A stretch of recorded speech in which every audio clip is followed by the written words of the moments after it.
So, it happened in the morning when the grain offering was offered, and suddenly water came by way of Edom, and the land was filled with water. So the Lord said, I'm going to do two things. Number one, I'm going to give you water.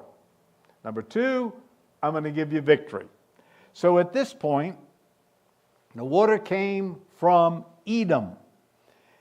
Filled those ditches that he told them to dig. Didn't come by rain.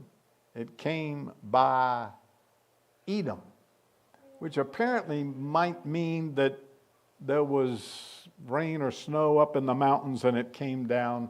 At any rate, however the Lord did it, he supplied water. And all got blessed.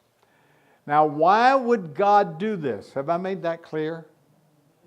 Because of one man who did one thing.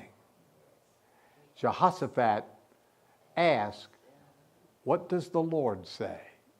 He inquired of the prophet. Just the act of going to the Lord got both the king of the north, the king of the south, and the king of Edom this monumental blessing. Then we're told in verse 21, and when all the Moabites heard that the king had come up to fight against them, all who were able to bear arms and the older were gathered, and they stood at the border. Then they arose early in the morning, and the sun was shining on the water, and the Moabites saw the water on the other side as red as blood. Doesn't say the river or the water was blood. It was red as blood.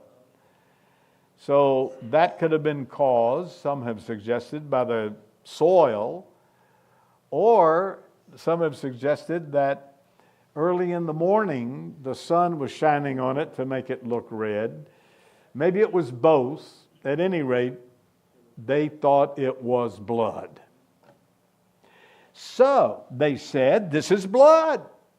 The kings have surely struck sword and killed one another. Now therefore Moab to the spoil.